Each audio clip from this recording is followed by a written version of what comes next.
Hey there, everybody! Autism Fitness founder Eric Chessen leading the movement for movement and bringing you another edition of Autism Fitness Tuesday training where I take a concept, strategy, practice, exercise, programming tactic, anything that we use in autism fitness programming, and also answering your questions if and when you have them, or covering topics that you are interested in or that would further elevate your fitness and adapted PE programs for the autism and neurodivergent population. That was a run-on sentence. Anyway, in this edition of Tuesday Training, before we get started, please definitely subscribe so you don't miss any of these videos, and share with people whom this might have a huge beneficial impact and open up a new realm of fitness for them or for the individuals that they serve. Again, run-on sentences today, but important run-on sentences nonetheless.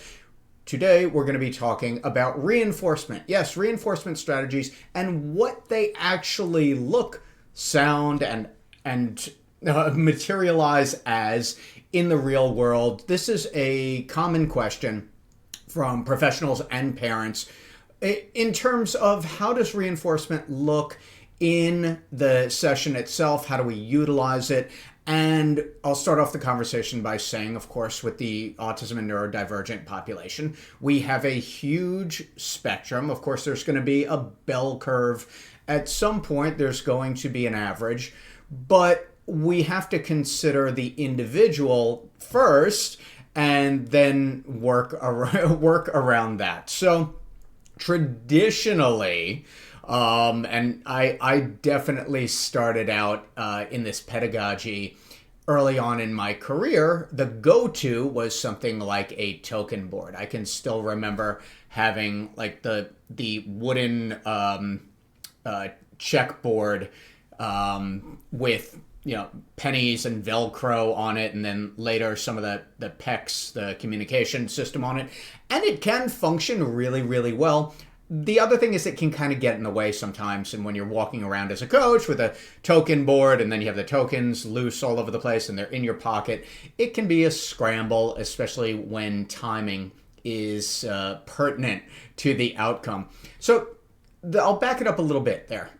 The purpose of a reinforcer, or the operational definition of a reinforcer, is a consequence or something that happens after a behavior, after an activity, that increases the likelihood of that behavior occurring again. Typically, it's something that we enjoy, something that we're motivated by. And often, not 100% of the time, but often with the autism population, especially when we are introducing physical activity for the first time, it's a new environment, it's a new coach, they are new exercises, we can even call them new demands here. Even though we're not demanding, it's still something that is put onto the athlete, so we have to be considerate of the fact that that might elevate anxiety a little bit, and we might get an immediate no, or we might get hesitation. So of course, we are never forcing fitness on top of somebody and treating the individual with respect as we would with any other individual.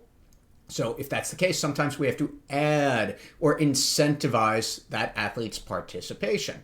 How do we do that? With something called a reinforcer, which I defined earlier. So the question becomes, what are effective reinforcers? Effective reinforcers are going to be appropriate and in terms of their magnitude, relatively small and easily deliverable outcomes once the athlete has completed X target. Now, in some of the more extreme cases, if an individual has significant anxiety or resistance to even come into the environment, we may start there, and we may have some type of reinforcer when they first come into the setting, or they first come into the gym or clinic or adapted PE session, whatever it is. So there might be a quick reinforcer. I've used this in the past where the athlete crosses the threshold of the doorway, and that's, oh, awesome, I'm glad you're here.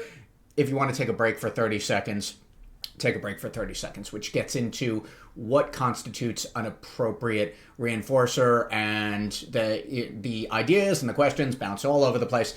Here's the reality. For the most functionally efficient sessions, we should keep reinforcers to something that makes sense and is easily available in the environment. And the two biggest ones that I use, well, there are technically three: breaks, access to preferred activities, and choice. We'll come back to that third one. But breaks make sense within the confines of a fitness or adapted PE session because you do an exercise or you do 2 exercises in a row, then you take a break because physiologically and oftentimes for some of our population, emotionally or from a self-regulatory perspective, the athlete needs that 35 or 45 seconds in order to recover, refocus, and come back to the situation as ready as possible. So oftentimes breaks are not just for the physiological recovery. In fact, many times they're more for self-regulation than they are for physical recovery. If you have an athlete who is doing 4 or 5 overhead presses with a pair of 2-pound sandbells, they're probably not going to be that physically fatigued, but they may need that break time to self-regulate. So it's a great reinforcer to use because not only do they get an opportunity for themselves to recalibrate, but it also gives them that time to get ready for the next exercise, whether it's a press or something else. Access to preferred activities.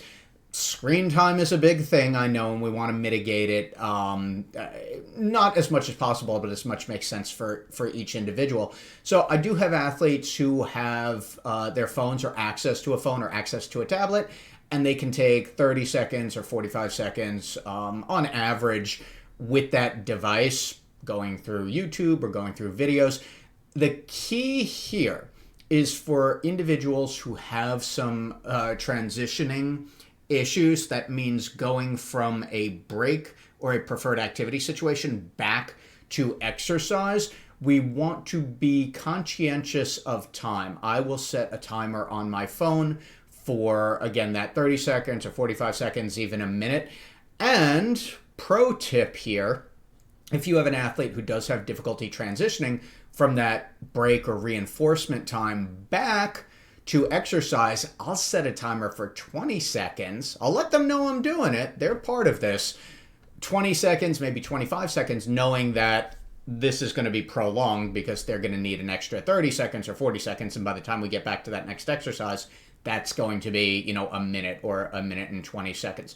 So far we have break, access to preferred activities. Oftentimes it's screen time. And when I say access to preferred activities, promises for a visit to the movies or to a favorite store or to the problem with that is we can't deliver on those in real time. And for some individuals who can hold out, who are really resilient, great. Maybe they're working for something throughout the week, so they are on an extended kind of token board or motivational system. And so are we all, right? You get paid every 2 weeks or paid every month. So we are on this prolonged or delayed reinforcement system. And for a lot of our athletes, that's going to help build some resistance.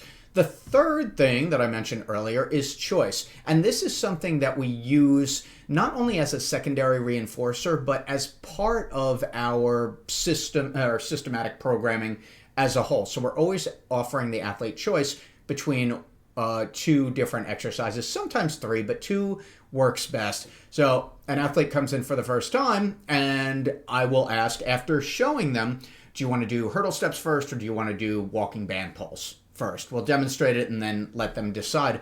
Oftentimes, even though this serves as a reinforcer, really what it's doing is serving as a reinforcer for making a decision, because then you get access to the thing that you chose. But it's also a great way to onboard an athlete and not have to rely immediately on a contingency, an if-then, which is really what a reinforcer is. If we get this done, or if you complete this exercise, then you can have access to, again, that break or that preferred activity. So in the real world, when we talk about reinforcers, most of the time, and asterisk there, but most of the time, we don't have to get too elaborate. And the other part of that is as the athlete becomes more comfortable, becomes more capable, and becomes much more ready in that environment, they understand the expectations. We can go down the PAC profile line. So physically, they've done these exercises before. From an adaptive perspective, they're calmer because they're familiar with the environment, they're familiar with you as a coach, and from a cognitive perspective, they understand the expectations in that exercise program. So now we start shifting towards more of a naturalistic training environment, as we would with any other individual. So what starts to happen is the exercises themselves might start taking on a more reinforcing quality. So we can start fading back some of those direct interactions about contingency. So whereas the first or second session is, okay, first hurdle steps and then overhead band walk, and then you can take a break. Also having it on a board or something visual can be really helpful. Over a couple sessions, we can really fade that back as well and not have it. Sometimes we maintain that contingency and it's very clear and it is well defined each session.